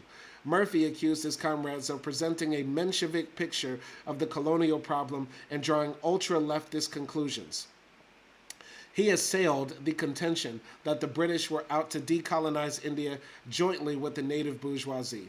The need of the hour in every colonial country, he continued, is a strong independent communist party which understands how to expose the bourgeoisie and destroy their influence over the masses through the correct exploitation of the difference between them and when the masses in the numberless crises which precede the revolutionary overthrow of all counter-revolutionary forces. Kusanen, a mild-mannered little man with a dry, rasping voice, took the floor for the concluding blast. His summary, as I remember it, was a 2-hour-long devastating attack on the decolonizers. He compared their position with that of the notorious Austrian social imperialist Otto Renner, who had put forth the perspective of world industrialization under capitalism, postponing the world's socialist revolution till the proletariat will become the great majority even in the colonies. Kusanen pointed out that such views embellish the progressive role of imperialism, as if the colonial world were to be decolonized and industrialized in a peaceful manner by imperialism itself. Kusanen further contended that the development of native capital is not being denied in the thesis, but rather than there being an equal partnership and exploitation between the colonial bourgeoisie and imperialism, imperialism does in fact restrict the industrialization of the colonies, prevent the full development of the productive forces. It is under such conditions that the class interests of the national bourgeoisie demand the industrialization of the country. And inasmuch as the national bourgeoisie stands up for its class interests, for the economic independence of the country, for its liberation from the imperialist yoke, then it plays a certain progressive role, while imperialism plays a substantially reactionary role. It was a brilliant and definitive presentation, I thought. Slowly gathering up his papers, Kusanen looked out over the audience. Yes, comrades, he said, industrial development is taking place in the colonies, but very slowly, comrades, very slowly. In fact, just as slowly as the Bolshevization of the British Party Politburo under the leadership of Comrade Petrovsky. He then picked up his papers and stepped down from the rostrum. A momentary silence followed, then an outburst of laughter and prolonged a pause. Okay, so this is why this chapter is called Defeating the Right. And this is very interesting because among many of the tendencies, whether they be, South African nationalism for the natives there or decolonization, mostly done by the British who had a large empire at the time, there were rightist tendencies amongst all of them. People saying, South Africa can't be given back to the blacks, or decolonization is happening very slowly. This was said by the British communists. There were right-wing tendencies among all these groups, and they were all summarily defeated. Continuing here, once again, reading till page 284, and we're on page 276. Pepper gets his lumps. The struggle against the Lovestone Pepper leadership faction sharpened as the Congress progressed. Their position of overestimating the strength and stability of U.S. capitalism and of underestimating the radicalization of the workers came under sharp attack. Our opposition group, Biddleman, Foster, Dunn, Cannon, and Johnstone, came down hard on Pepper, taking advantage of his growing unpopularity after Congress. The attack on the Lovestone Pepper faction was supported by leading and influential members of other delegations, notably Lazovsky, president of the Red International of Labor Unions, Lomenadze from the Russian delegation, and Hans Neumann from the German Communist Party. It was a pleasure to see how they zeroed in on Pepper. At last he was getting his well-deserved lumps. Lazovsky began by criticizing the CC of the CPUSA for having instigated opposition to the decision of the 4th RILU Congress on the question of new unions. But the thrust of his attack was not on the position itself, but on dishonesty of the U.S. Central Committee, which on its arrival in Moscow claimed support for the RILU Congress decision. Of course, every Central Committee has the right to declare its disagreement with decisions adopted by the RILU, but there must be the courage to declare this. You cannot change a negative attitude into a positive one on the way from New York to Moscow. Lazovsky reiterated earlier criticism of the party leadership, its passivity in organizing the unorganized, its incorrect attitude toward black workers, and toward the AFL. Then he focused in on Pepper, blasting his articles in The Communist, America and the Tactics of the Communist International, Certain Basic Questions of Our Perspective, May 1928. Comrade Pepper sees nothing but the power of American capitalism, he charged, and discovering America anew, although the discovery was made long ago, completely passed over those vital points in my articles on the eve of the 4th RILU Congress. Then, in a concluding salvo, Lazovsky accused Pepper of having frequently lost his bearings in European affairs. Today, as you have been able to convince yourself from his speech here, he is all at sea in American affairs. He could truly be named the muddler of the two hemispheres. Lomenadze also kept Pepper under constant attack during the Congress, scoring some devastating blows. He called Pepper's speech an advertisement for the power of American imperialism and stated that if it were printed in the paper, it could be mistaken for a speech of any of the candidates of the Republican and Democratic parties. He then blasted Pepper's articles in The Communist, which listed the obstacles to the growth of the party. According to Pepper, Lomenadze said, "Everything is hindering us. Capitalists are hindering us by exploiting the workers. The existence of capitalism itself hinders us, and of perspectives, there are none at all." As the historic Congress was drawing to a close, Jack Johnstone read into the minutes for our opposition caucus a statement expressing our disagreement with the section concerning the United States and Bukharin's draft thesis. Among many points made in this statement, the most important were that Bukharin failed to emphasize the instability of American imperialism and recognize the contradictions confronting it. He failed to condemn the opportunist errors in Afro-American work and did not state clearly that the main danger in our party is from the right. This statement was signed by Dunn, Gomez, Johnstone, Siskin, Epstein, and Biddleman. Significant was the fact that Browder, Cannon, and Foster did not sign. Although he basically agreed with the statement and opposed Lovestone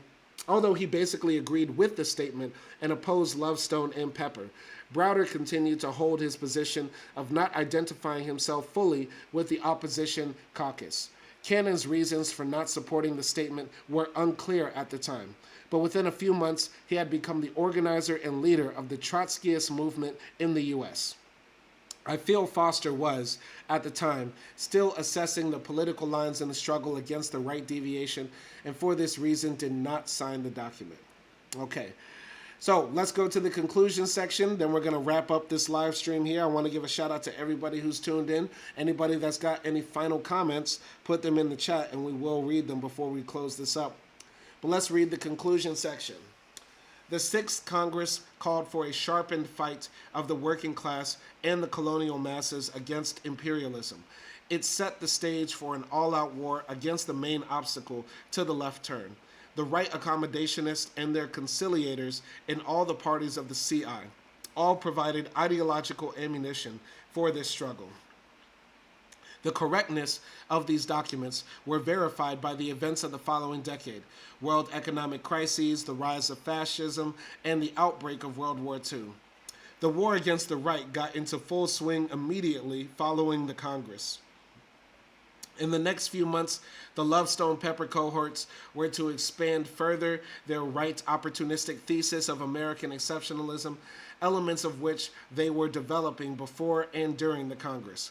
In substance, the theory held that while the third period of growing capitalist crisis and intensification of class struggles was valid for the rest of the world, it did not apply to the United States.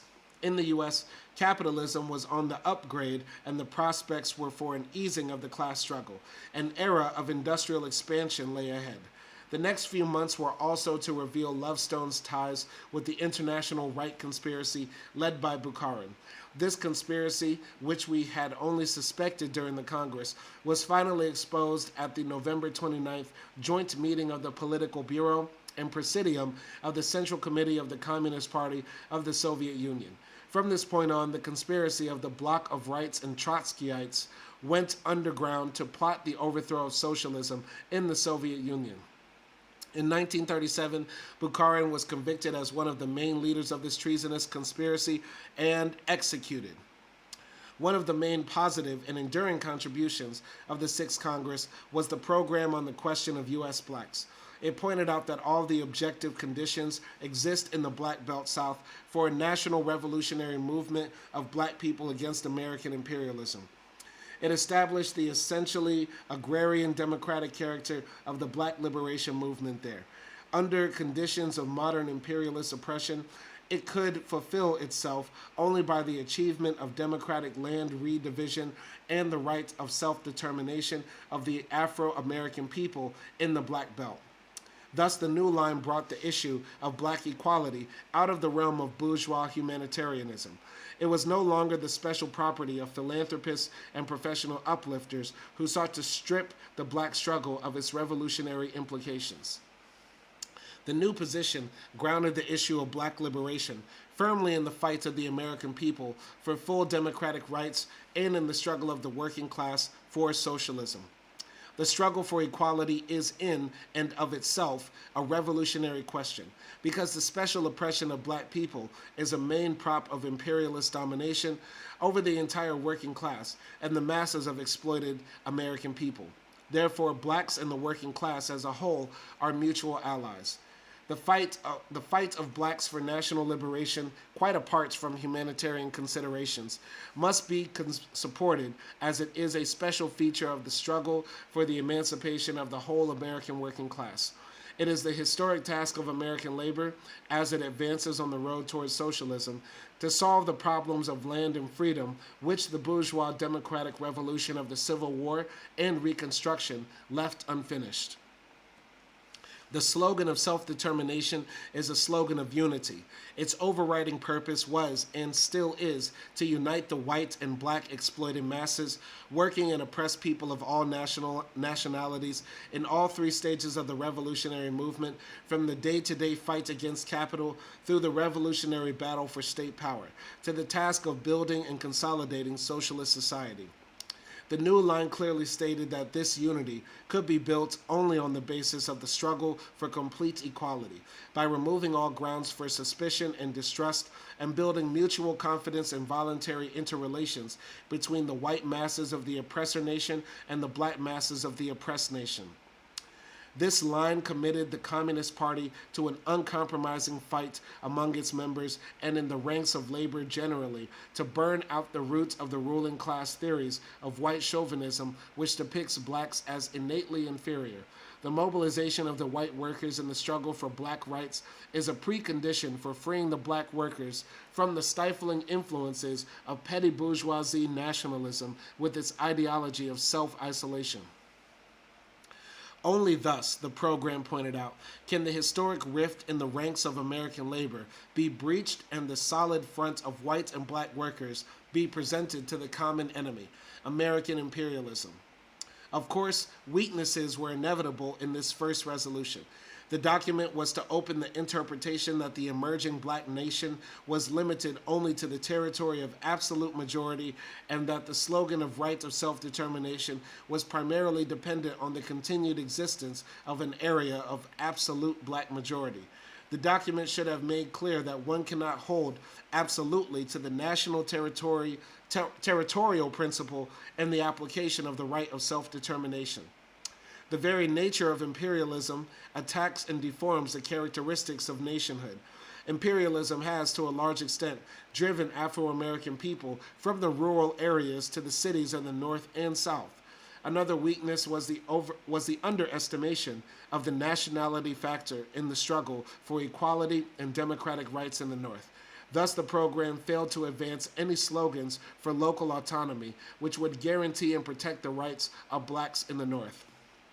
The need for such a program has been most clearly demonstrated in recent years by the growth and development of the movement for community control of the schools and police in northern cities. But on the whole, the resolution was a strong one. Its significance was that it drew a clear line between the revolutionary and reformist positions, between the line of effective struggle and futile accommodation. The document was not a complete and definite statement, but a new departure, a revolutionary turning point in the treatment of the Afro-American question. So Harry is very happy that, the Communist Party adopted the line of Negro liberation and nationhood. The Negro Soviet Republic sounds fire. That should be a t-shirt. Put that on a t-shirt. Anyway, this has been an excellent reading of Chapter 9 of Black Bolshevik, Autobiography of an Afro-American Communist.